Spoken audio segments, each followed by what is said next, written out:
Facebook Live.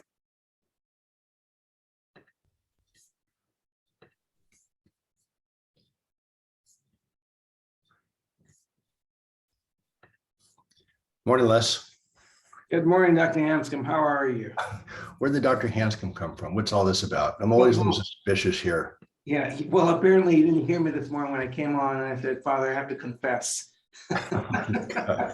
Well, we're talking about love this morning, but I'm not feeling the love here. What's going on?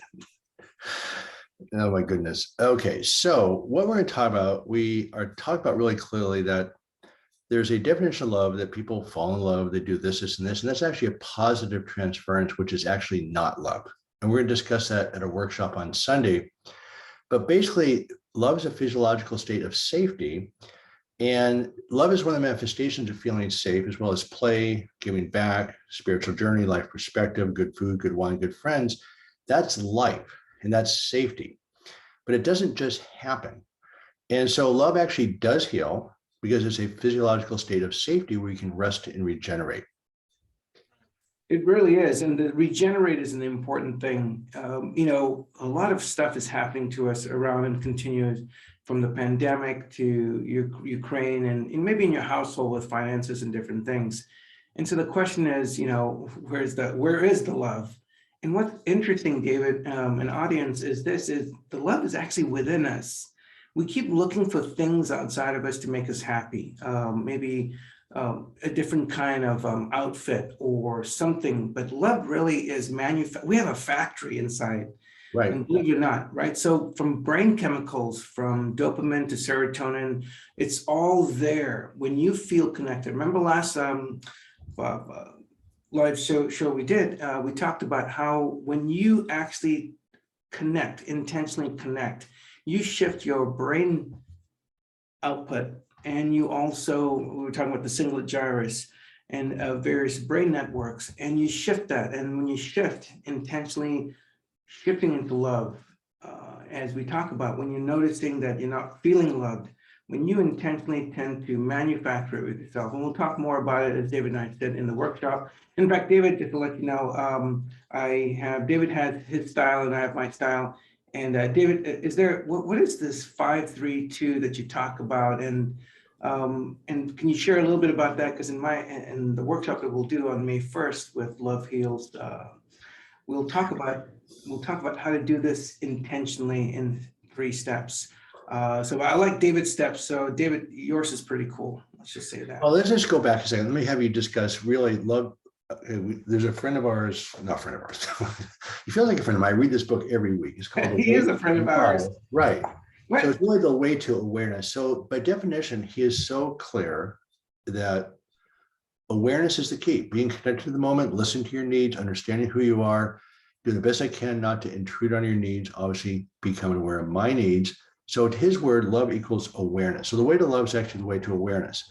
So the way the brain works for humans is that about 20% of our metabolic energy is just to run the brain, whereas most mammals are between 2 to 8%. So we have this neocortex that thinks all the time.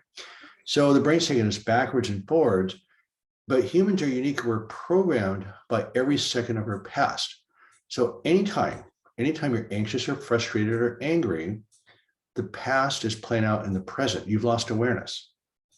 And it took me a long time to figure this out. So anxiety is a physiological state of being in the past, agitated, frustrated, in threat. And love is the opposite physiological state of safety. Unless you talk about being drunk on your anger, that it's hard to be drunk and aware. Yeah, it's hard to actually, when I'm drunk, I feel really aware. well, David, this is the wrong show. Anyhow, so David, that's the after show. Listen, right. So one of the things is that we talked about is we can intentionally shift into love, and sometimes it just takes practice, much like a language. So the language of love really requires you to practice it on a daily basis. So David talks about this, as you mentioned, getting drunk in anger or frustration. That's another way of looking at that is when I say drunk in anger or frustration, whether it's the past or your future or self-judgment, it's like a zip line we tend to do in our mind. And what we're trying to show you here is, do you notice that you're zip lining between the past, the future, and judgment? And when you're drunk in the past, the future, and and judgment of self and others, what happens is it stirs up inflammation in you. Did you know that? Right. Did you know that depression, right? David, you've talked about it in previous podcasts and different live sessions we've done. When you're really just kind of resentful about the past and you're hating on someone or yourself, that's judgment, or you're sad about something you lost. In the future, you're worried about something. You're basically creating hot sauce inside of you, like inflammation, which actually stirs you up. And there's no healing. That basically stops the production of healing within you. David, in the previous episode that we talked about how the cells really do not know at the molecular level, the mitochondria level, Right. Building blocks of us, the cellular level, they do not, you said from Robert Navio's work, that the cells do not know the difference between healing, between emotional threat and physical threat. It's the same process, right?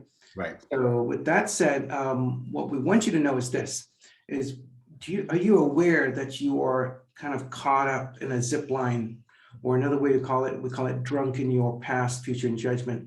And when you do notice it, we want you to intentionally, and this is the part that David has emphasized over and over again, is are you aware of that?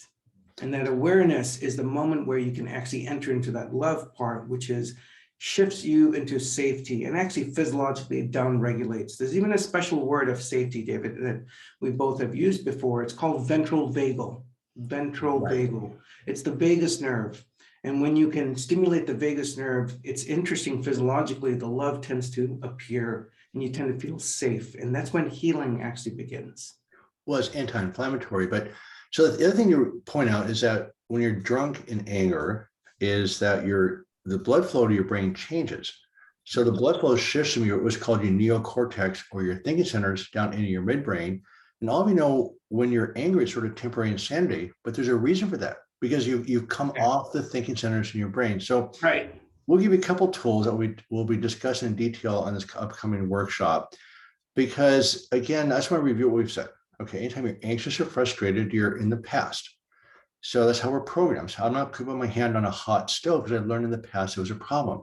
I'm going to avoid the guy who bullied me in high school. You know what I mean? I mean, we just learn all the time. But we always have this emotional landscape that somebody hurt your feelings or your own self-judgment tortures you. It's a problem. So the first thing to do as far as allowing love to emerge is becoming aware when you're unaware. By definition, if you're anxious or angry, you're not aware, period. Doesn't matter how aware you think you are. It was fascinating to me personally. I have lots of anger issues. I'm a very perfectionistic, self-judgmental person. I've learned the hard way to really process these things carefully, and I still have a long ways to go. Mm-hmm. But you feel like you're really hyper aware, and you're not. It feels like you're really committed, you're the courage of your convictions, and you're actually not. Your blood supply is off. So I have a little rule called 5-3-2. And the first step is these are the number of words. The first phrase is no action in a reaction. Okay, a lot of syllables, but 5 words. So it's not a haiku.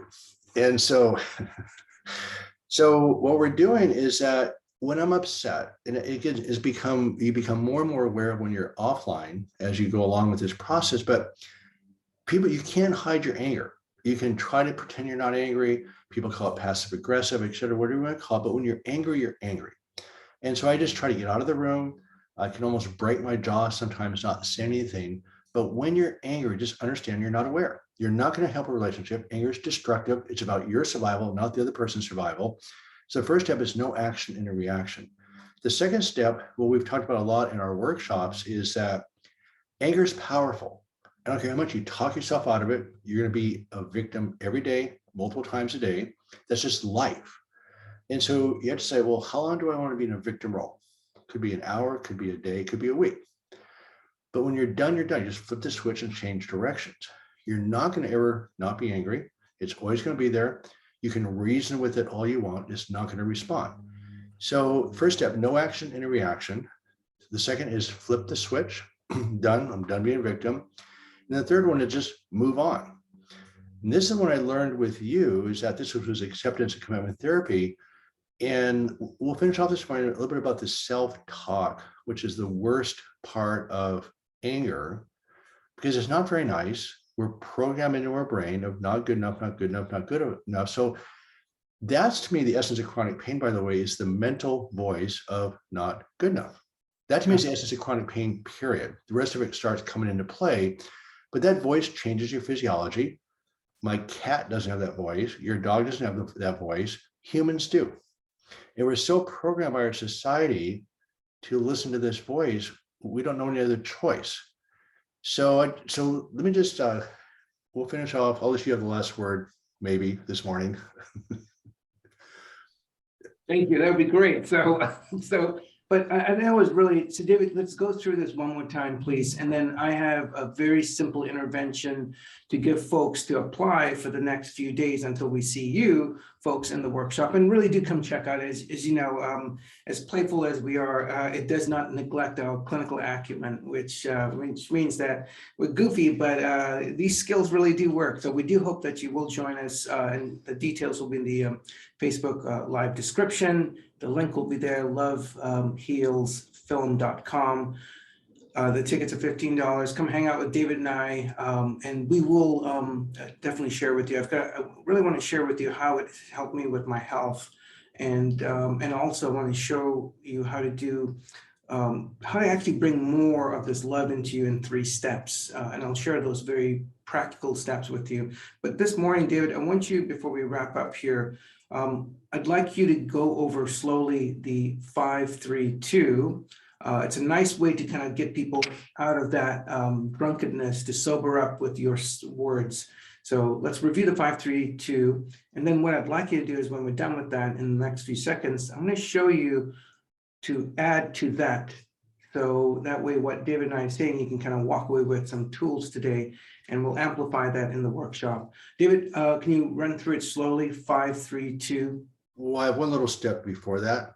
Dr. Ari, could you share with us what happened to your weight in the last few months? No, Yeah. it's quite a story. You want to stand up for us for a second? Yeah, absolutely. So, you know, it's like I said, it's there we go. So one of the things is, I tease myself, you know, one of the things when we're doing the filming of Love Heals, I was working, and David, thanks to David, I got to tell, thanks to David and thanks to Love Heals Film. I got to tell you this is, I was overweight. I was a little bit heavier than my usual weight, and I keep usually pretty fit. But during COVID, the last 6 months of it, the tail end, I was working 7 days a week, 6 days a week, because I had my online company and I had my regular full-time job, and I was doing presentations. David and I doing lots of projects together, and to the point where it was so overwhelming that, and plus with all the COVID stuff, I couldn't kind of go to the gym and things. Long story short, this is, I recognized I'd put on so much weight. And the first thing I heard is what David said, was this self-hatred and shaming that came in. And I got to tell you this is, after watching that, and this is, I told Dana and Chrisanna this, after watching the Love Heals film, I got to tell you this is, I actually teared up to the point where I myself, David and I teach this stuff. And sometimes we don't realize that even those of us who care for those we treat, we sometimes do need to take better care of ourselves. And I had been up until the last 6 months, because of all the work that I just could not seem to shake off. It was the moment when I realized that I'd been shaming myself and not taking better care of myself. In that moment, after watching the Love Heals film, something inside of me shifted that says, for me to get better, it requires me to be undyingly loving, unconditionally loving to myself as best as I can. And the moment I made that commitment and decision, kind of like what David talks about, you have a choice. The moment I did that, I got to tell you this is, I love working out, and I'm back to my usual schedule, and I'm even moving towards a healthier mind and body. So what we're trying to say is this is that love actually can help you move to a healthier you, not just mind-wise, but wellness and well-being. And so it was really powerful. So I really love where I'm going with this. With that said, we want you to understand that it actually does take a commitment. So this is very meaningful to us, and we hope that you will join us, and I'll share a little bit more. And you get to see me tease David, of course. So David, so that's my little shtick. Right. And hopefully, So do I get the last word this morning? You do kind of, but remember, you agreed to give me the last word. So we need to review the 5, 3, 2, and then I'm going to give folks a statement to use that has helped me during the worst moments and when I doubt myself and I'm frustrated with my wellness and well-being sometimes. So the bottom line is love equals awareness. When you're angry or frustrated or anxious, you're in the past, you're not in the present anymore, period. So when I'm triggered or angry, which happens more than I would like to care about, is that I'm human. You know, I used to get upset with myself because I teach you stuff. I should be above being angry, right? Wrong. Every human being has this issue. So the first step that really has been helpful is no action in a reaction, 5 words. So when you're triggered, just realize you're not aware. Anything you do is not going to be helpful to any relationship. If you're fighting off a tiger, that's one thing. But in general, for human relationships, when you're angry, just don't act. You can deal with the situation later. Second thing is when you're in the victim role, it's powerful. As Les points out, you're sort of drunk in your anger. And then you decide, okay, I'm done. So within a second, don't take more than a second, just flip the switch, just change directions. It's not suppressing, it's changing directions. And then move on. The third is 2 words, move on. And so instead of trying to fix or solve all the things that caused your trigger, you just get moving on with your life. And moving on with your life is also a learned skill that we'll discuss. So learning awareness is learning to live your life in awareness. That's a learned skill also. This doesn't just happen. And we have many layers to unpack in this. We probably do a 2-day workshop just on this topic. So we're excited about how this film has actually opened up a huge discussion that we hadn't really delved into as deeply as we have. But love is a physiological state of safety. You cannot heal unless you are in safety. And when you're in chronic threat, your body is consuming resources and you get sick, and people get diseases when they stay in chronic threat. All right, your turn for the last word. All right, look at that. And beautiful summary, David, really. And as I said, as playful as we are, we're hoping that you got something from today. And we came out of hiatus here and in hibernation because we felt strongly about this film, and we're really blessed to be part of this documentary. And what I'd like you folks to do is just take what David talked about, 5, 3, 2, rewatch this video, that part where David talks about. Here's my added thing to David, to move on, right? Move on is what he says, the last words there. In that moment when your mind fights with you, I've got something for you. What has helped me and many of my patients is in that moment when you have that rejection or that gag reflex of your mind saying as, no, I'm not going to move on, you don't understand. I want you to be the healthiest. Drop into your breath in the present moment, because when the moment you breathe and you become aware of the present moment, your true self shows up, like the healthiest part of you shows up. And in that moment, I want you to say this simply to the part of your mind or that old programming message. Simply say this sentence. You have 2 choices. One, you can simply say is, can I bring some kindness into this moment? Just ask the question. You're not giving directions. Can I bring some kindness into the moment? Or try this. Can I bring some loving kindness into this moment? What you're saying is, I'm making a commitment and a choice to be healthier with how I relate to what shows up in here. And that is what has helped me and many of my patients. And so even us, we go through different things. So we like to practice what we preach. We hope that you will show up in the workshop. Give it a try, like I said. And those who, I think David is not mistaken, Dana told us that if folks are not able to join us because they've got family things or they're working, they'll get a recording if I'm not mistaken. So do register. If you do register, you get the recording. So take a look at it. We want to let you know that we and David and I love you guys very much. And we're really grateful for this moment that you shared with us. Thank you. Thank you, guys.